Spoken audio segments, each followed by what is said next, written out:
Olá, pessoal. Espero que vocês estejam bem. Darei início agora à minha aula com o tema cereais e massas. Essa aula será dividida em 3 partes, ok?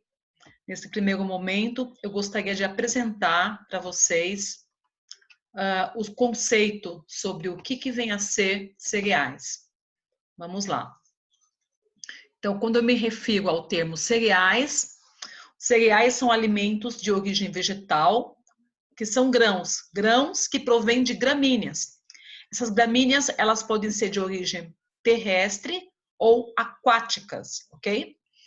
Então, vamos traduzir. Cereais são grãos que provêm de gramíneas, cujas sementes dão em espigas. Temos diversos exemplos. Então, aqui eu estou mostrando para vocês na tela alguns deles. O trigo, que é um dos mais tradicionais, muito utilizado na atualidade, nem sempre foi assim. No passado, utilizava-se muito o centeio, a cevada. Temos o milho, temos o arroz, temos o sorgo, que é largamente utilizado no lugar do arroz, na região da África. Temos também aqueles de origem híbrida, como, por exemplo, o triticale.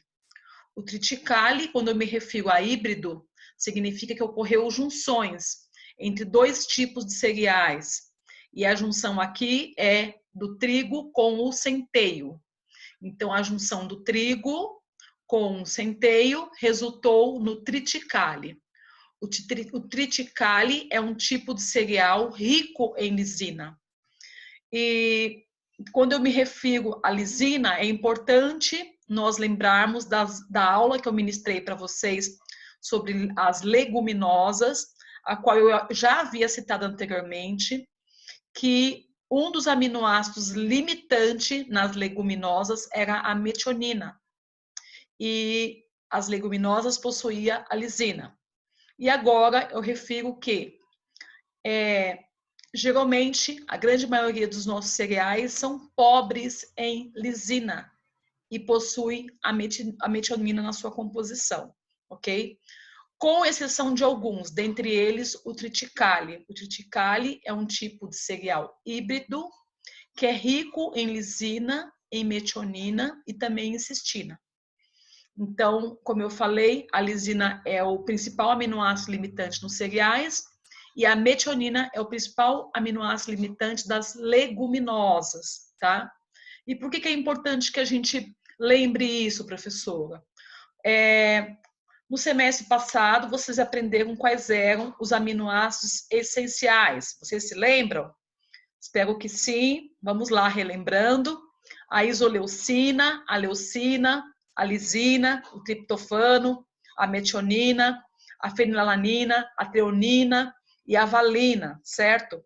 Então, como eu citei, lisina faz parte dos aminoácidos essenciais, semelhantemente à metionina. Então, agora eu estou referindo que a maioria dos cereais são pobres no aminoácido lisina, enquanto a maioria das leguminosas, como eu citei na aula de leguminosas, elas são pobres, são limitantes do aminoácido metionina, tá? Somente lembrando que as proteínas da dieta, elas têm um papel, a sua combinação é importante, uma combinação adequada, para que possa substituir de forma satisfatória as proteínas que são degradadas no nosso corpo através do processo de catabolismo, tá certo? Então, agora, se eu consumo somente alimentos ricos em cereais, que tem o aminoácido limitante lisina na composição, eu não estou recebendo uma boa, uma excelente combinação de aminoácidos essenciais para o desenvolvimento do ser humano. Tudo bem? Então, o triticale, como eu falei, ele foi feito da junção, né, entre o trigo e o centeio, e ele tem essa característica diferente dos demais cereais, porque é rico em lisina, enquanto os demais geralmente têm essa limitação, as demais cereais, tá? A quinoa. A quinoa, ela é considerada pela FAO, isto é, a Organização das Nações Unidas para a Alimentação e a Agricultura, um dos melhores alimentos de origem vegetal devido ao seu grande valor nutricional. Qual é esse valor? Então, agora eu vou falar que a quinoa, como vocês vão ler por vezes na literatura, ou quinua, tá? Então, vocês vão encontrar com esses dois nomes na literatura científica. E ela é rica também nesses aminoácidos essenciais, isto é, constituindo, uma vez que possui todos esses aminoácidos essenciais na composição, então eu vou falar que ela possui alto valor biológico, tá? Então, semelhantemente ao triticale, a quinoa também é um outro tipo de cereal, que é um bom exemplo de fonte de lisina na sua constituição. A quinoa, ela não possui o componente proteico dos cereais, a qual chamamos de glúten. Então, o glúten é o constituinte proteico da fração dos cereais, e no caso da quinoa, ela não possui glúten. E isso é importante por quê? Para aquelas pessoas que possuem intolerância ao glúten, pessoas que possuem doença celíaca, que precisa consumir alimentos sem a presença do glúten. Então, aqui no caso, a quinoa poderá ser indicada, enquanto outros tipos de cereais seriam contraindicados, como, por exemplo, trigo, como, por exemplo, centeia, cevada, aveia, ok?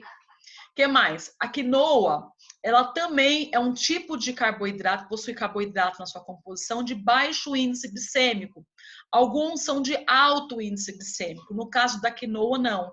Ela possui baixo índice glicêmico, logo é um excelente tipo, fonte de carboidrato, né, a ser indicado para as pessoas diabéticas.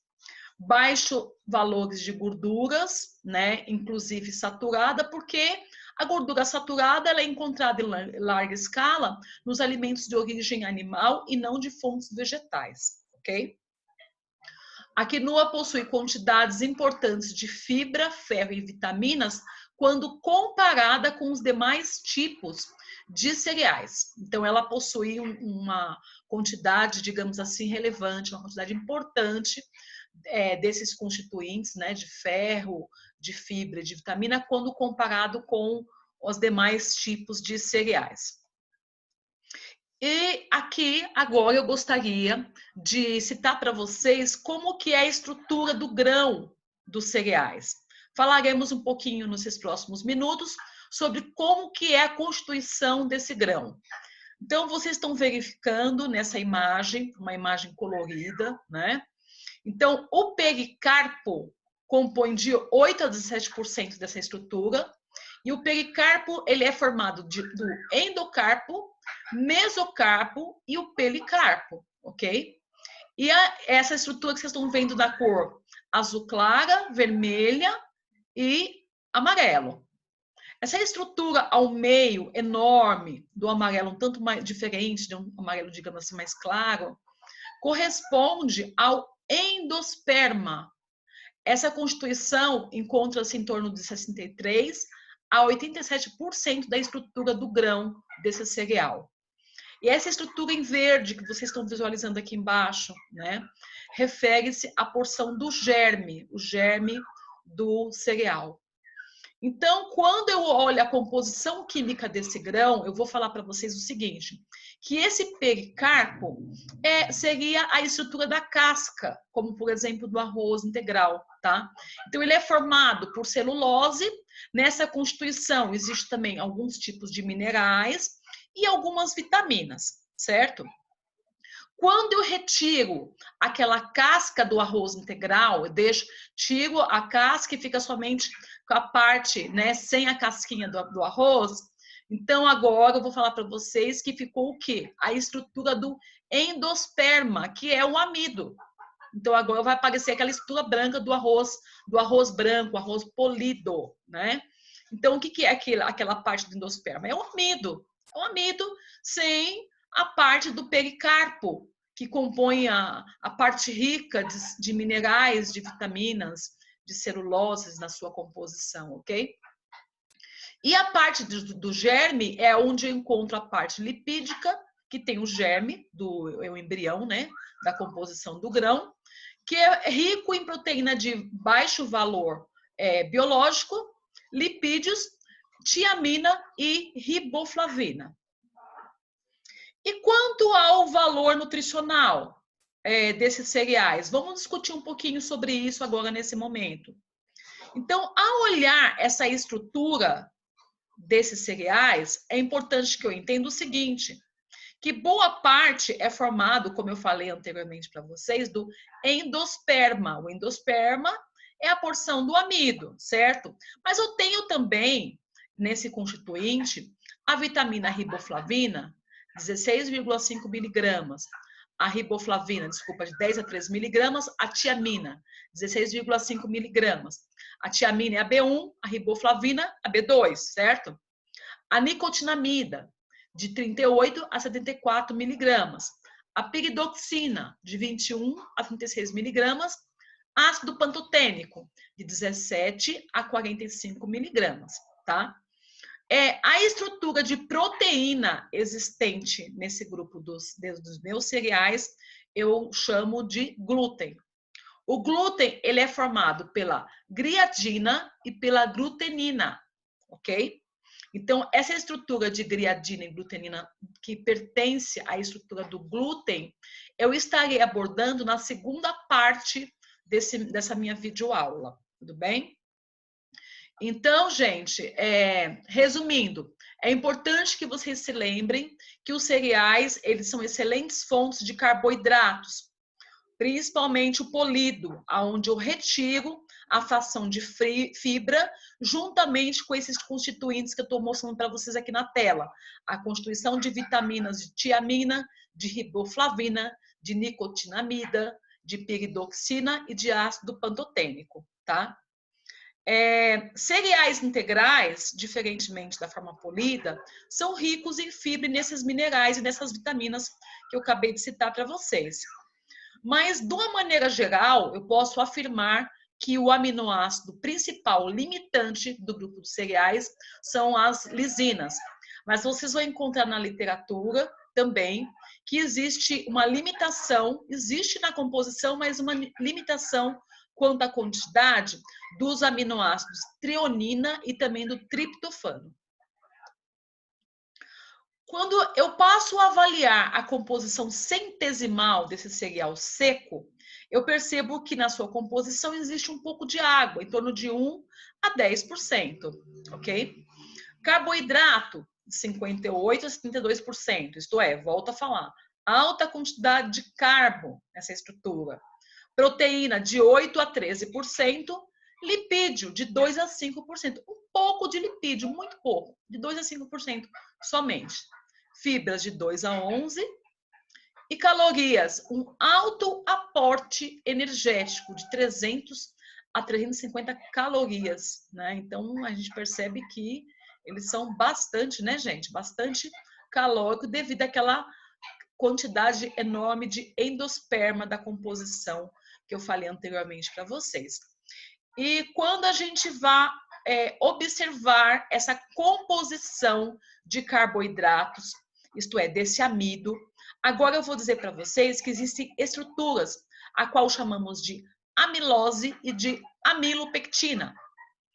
E é importante aqui nesse momento que a gente possa conhecer um pouquinho como são as estruturas, as pontes existentes entre uma e entre outra, para que vocês possam entender o que acontece durante o processo do preparo de alguns tipos de cereais, tá? Aqui nesse momento, eu deixo somente a seguinte informação, que amidos, que são derivados de cereais que possuem uma alta quantidade, um alto percentual de amilose na sua composição, né? Possuem estruturas fracas de pontes de hidrogênio, que diferem daqueles amidos que possuem na sua estrutura uma quantidade de amilopectina maior, tá?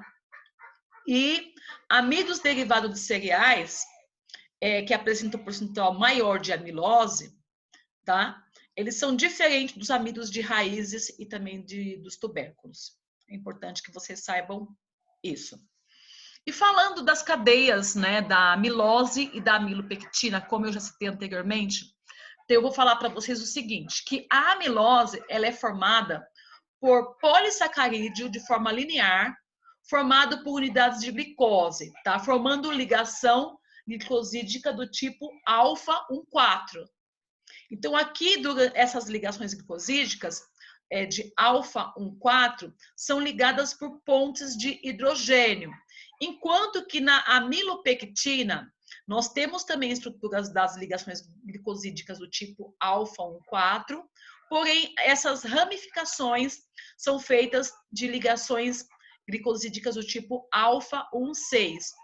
E, professora, traduz, o que significa isso?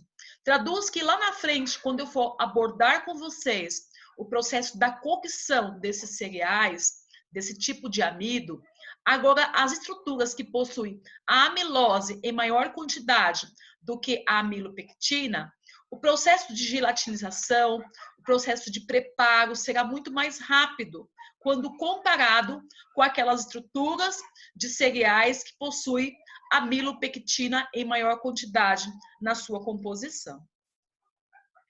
Pessoal, eu fico por aqui nessa primeira parte e eu venho agora depois, na próxima parte do vídeo, explicando sobre as diferenças características físicas dos cereais, ok? Grande abraço a todos vocês, até daqui a pouco.